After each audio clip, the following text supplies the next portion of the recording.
Hello guys, and welcome back to the channel. So now guys, it will never work under its present configuration. The Nigerian state, of course, is what I am referencing. Guys, I bring you this. Hisbah bans girls, ladies from using mobile phones, wearing sunglasses in Kaduna. So you all know what the Hisbah is. Hisbah.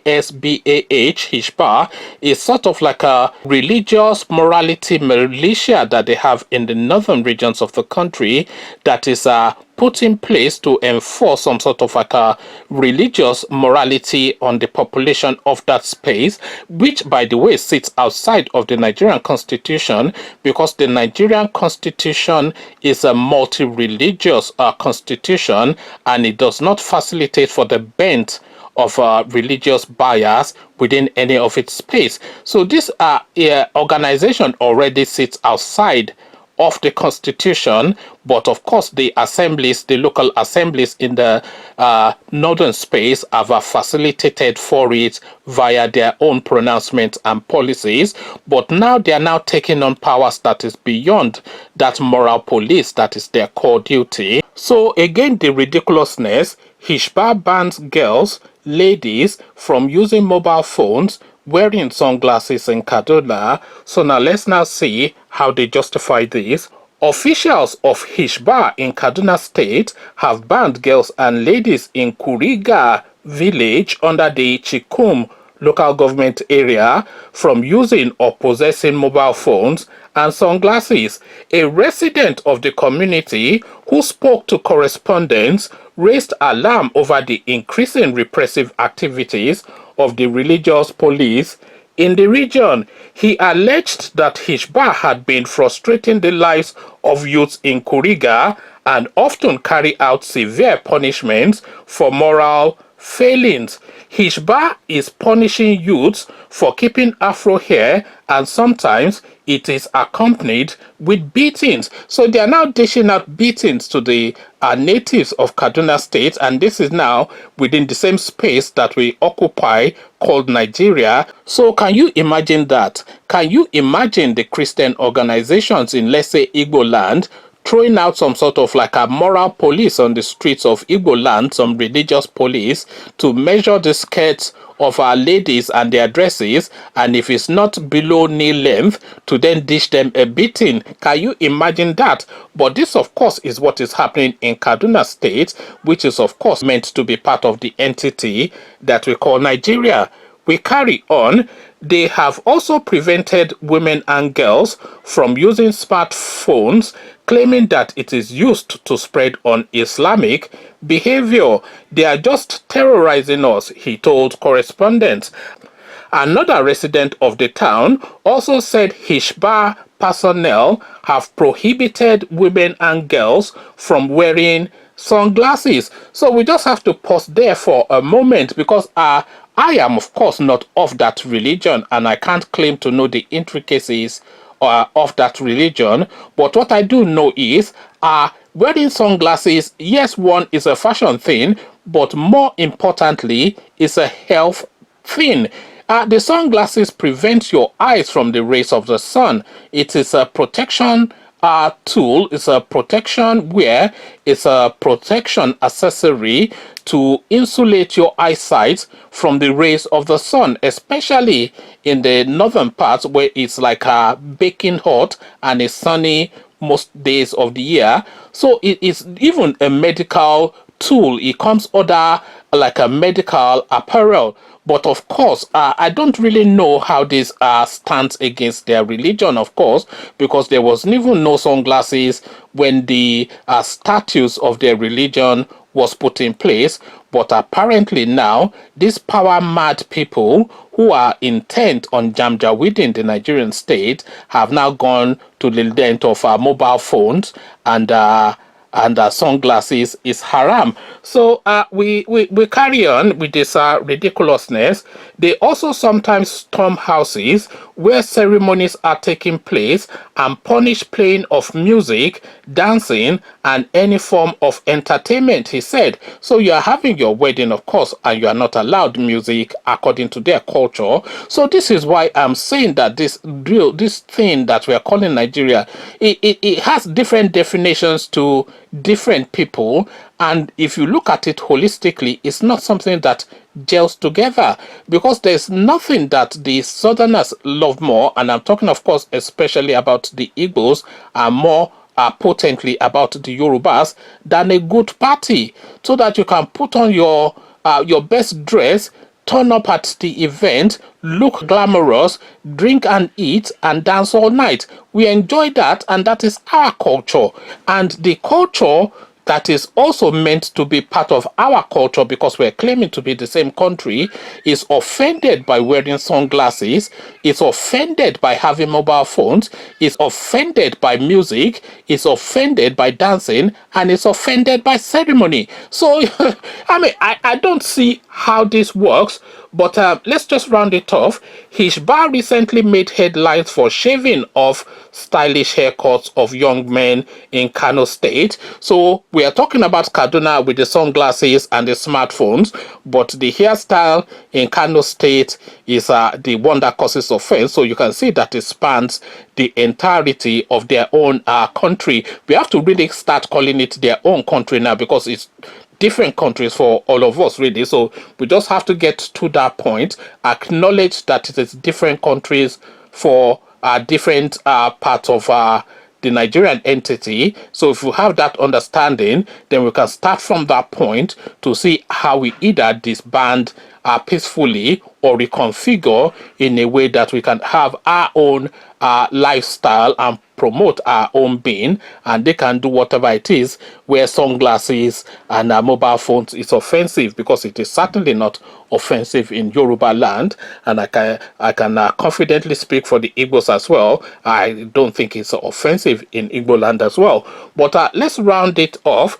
Hisbah recently made headlines for shaving off stylish haircuts of young men in Kano State, arresting people for improper dressing, and seizing tricycles from riders for adorning them with pictures considered to be obscene or against the tenets of their religion. So there you have it now, ladies and gentlemen, and this is what they call Nigeria. I think there's just a little bit more, so let's just round it off. The agency established to enforce Sharia law in some states in northern Nigeria also banned stylish haircuts, sagging of trousers, and playing of music at social events by disc jockeys in Kebbi State. So we've now covered Kaduna State, Kano State, and Kebbi State just in the course of this narration. The group also banned commercial motorcycles and tricycles from carrying 2 women at a time. This is in addition to other unusual directives rolled out by the religious police.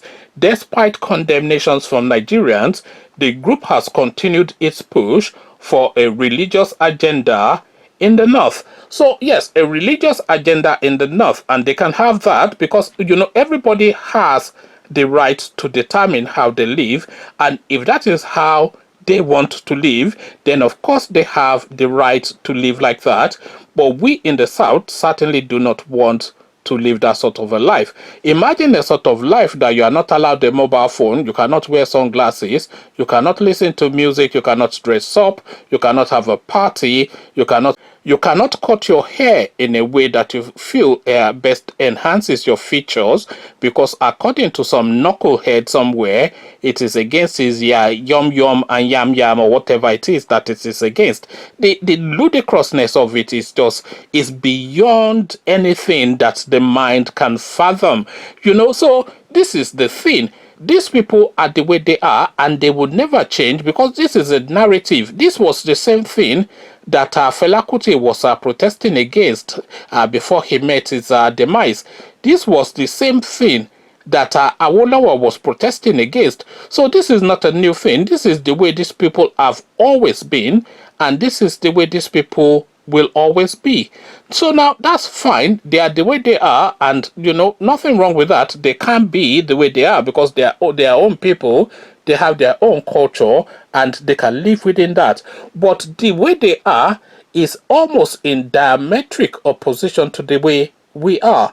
So we are a certain type of being and they are a different sort of being. So now which one holds sway then in this experiment that they're calling Nigeria? Because they're quite insistent on the way they are. They're quite fervent. They're quite fanatical about the way they are, and we are quite are settled and rested in the way we are. We are quite confident in the way we are, and we're quite confident in the direction of our being, our culture, our outlook on life. We are quite rested in all of that, and we don't really see any need, and certainly will resist any enforcement of any change of the way or on the way we are. So this is now what we have in Nigeria. Two or even three completely disparate sort of people, completely culturally, orientally, religiously, and in worldview, in all aspects, completely in diametric opposition. So how do you then mesh that into a country? So imagine, as an example, a country made up of the English, the French, and the Germans. So how would that work? Because of course the German would never yield to anyone, the French would never yield to anyone, and the English certainly would never yield to anyone. So that is the thing that we have in Nigeria. You have this now quite settled and quite assured in their culture and being sort of people being foisted together to form a nation. We've experimented with it for 60 years and it has been a monumental failure.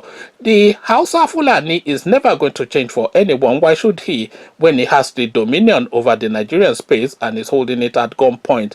The Yorubas would never take a knee for anyone. This is a confident people who have mastered the world and the environment that they live in. So anywhere you find a Yoruba man, if you go to China and you see a Yoruba man dating a Chinese woman, before you know it, by the time you come back the next day, that Chinese woman has already been put in a rambuba and she's already in the kitchen learning how to cook a fori roll and a goosey, and how to make amala